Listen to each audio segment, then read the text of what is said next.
বড় বৌদি দেখো, মাটি কাঁপছে।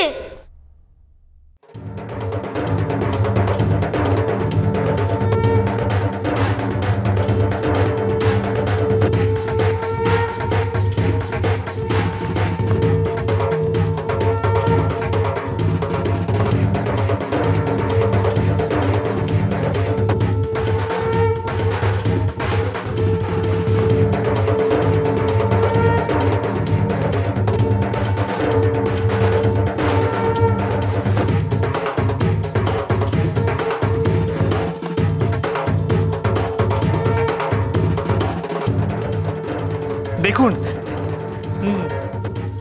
দেখুন মা লক্ষ্মীর গয়না মাটি থেকে উপর উঠে আসছে। দেখুন, জয় লক্ষ্মী দেবীর জয়, জয় লক্ষ্মী দেবীর জয়।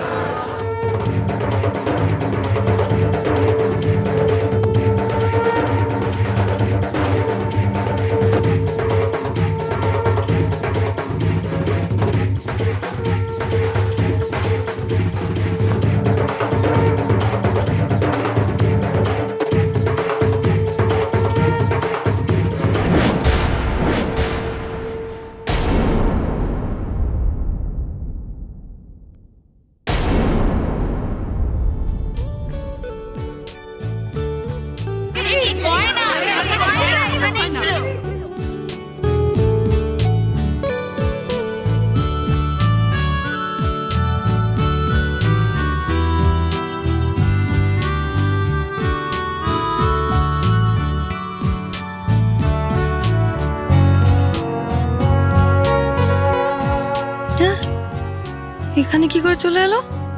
গোবর ফুটে, তার মানে বদ্দি।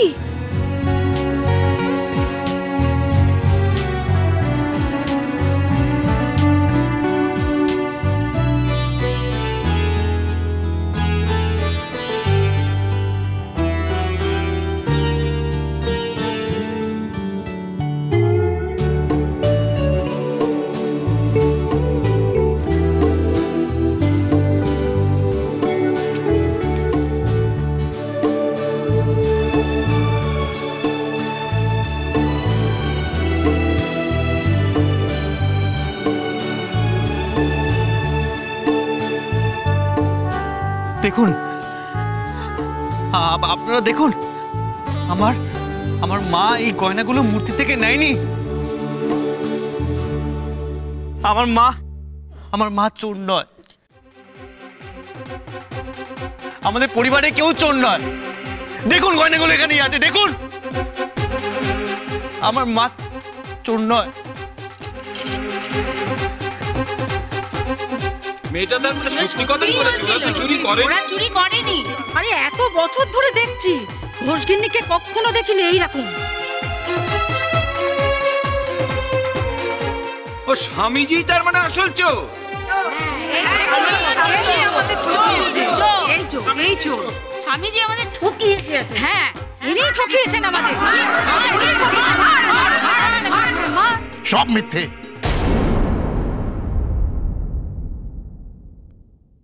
এই গয়না আসল হতে পারে না, মেয়েটা সবাইকে বোকা বানাচ্ছে।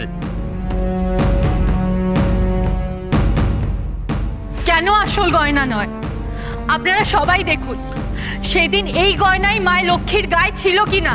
না না, হতে পারে না, এটা আসল গয়না না। আসল গয়না আমার লোক গিয়ে ওদের বাড়িতে লুকিয়ে এসেছিল।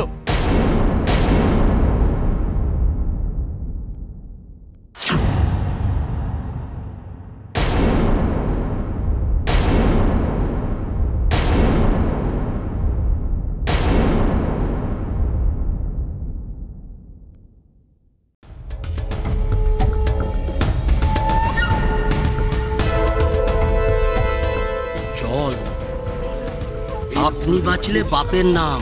দেখো দেখো, আসল চোর নিজের কীর্তির কথা কেমন ফলাও করে বলছে। এটাই চোর। কিন্তু একটা কথা তো আমি কিছুতেই বুঝতে পারছি না, এই চোর যদি শিবভক্ত হয় তাহলে সকলের সামনে এই অলৌকিক ঘটনাটা ঘটালো কি করে? শিবলিঙ্গটা বের করলো কি করে? শিবলিঙ্গ মাটি ফুঁড়ে বেরোনো কোনো অলৌকিক ঘটনা নয়।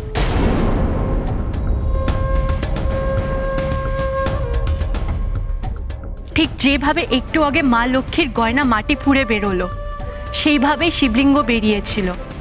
এটা সাধারণ একটা প্রাকৃতিক ঘটনা। তার সাহায্য নিয়ে ও আমাদের সবাইকে বোকা বানিয়েছে, তাই তো শিবভক্ত?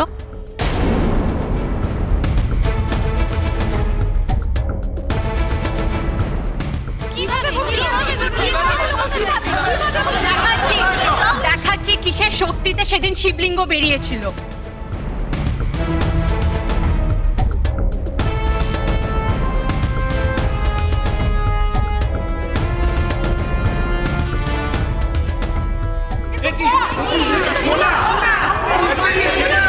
হ্যাঁ, কল বেরোনো ছোলা।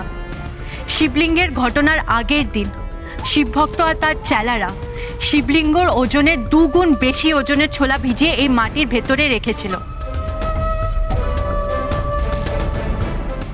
তার উপর শিবলিঙ্গ, তারপর মাটি দিয়ে পুরোটা ঢাকা হয়েছিল।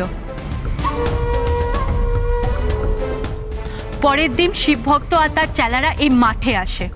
শিবভক্ত বলেছিল তিনি নাকি স্বপ্নাদেশ পেয়েছেন, মহাদেব নাকি এই মাঠে আবির্ভূত হবেন।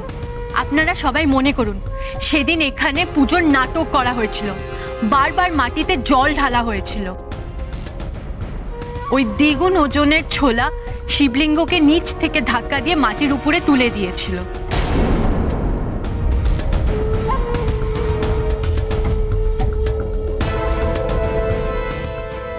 ব্যাস, শিবভক্তের স্বপ্নাদেশ সার্থক করে মহাদেবের আবির্ভাব ঘটল এই মাঠে। কি এ কি, শিবভক্ত কোথায়?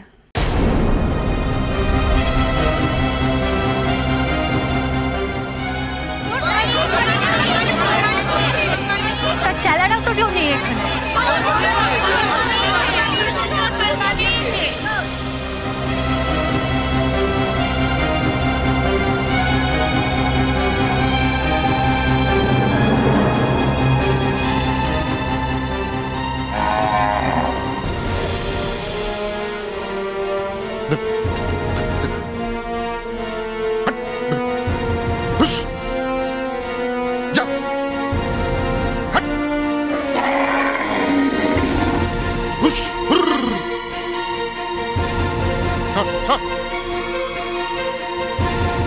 তবে রে,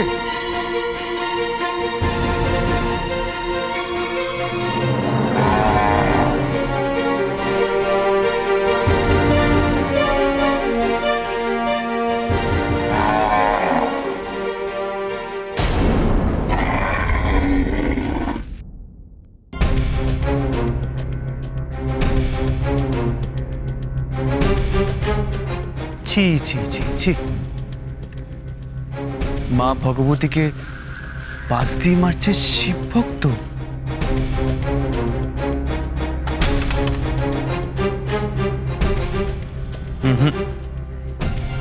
আপনার পাঠ তো এখনো ওখানে শেষ হয়নি। আপনার ভক্তরা আপনার জন্য অপেক্ষা করছে। সরে যা বলছি। আপনি নিজে থেকে যাবেন নাকি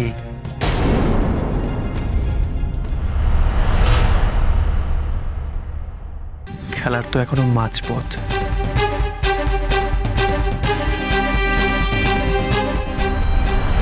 আপনাদের সবার কাছে আমার ক্ষমা চাওয়ার আছে। আমি অনেক মিথ্যে বলেছি। ওই লোকটার মুখোশ খুলে ফেলতে আমায় অনেক মিথ্যে বলতে হয়েছে।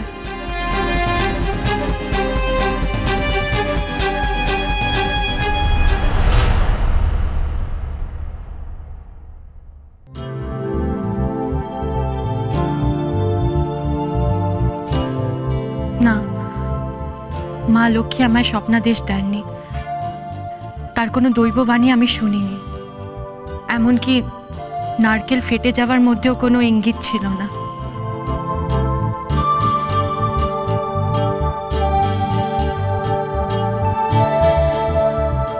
তাহলে নারকেল ওরাতে ফাটলো কি করে?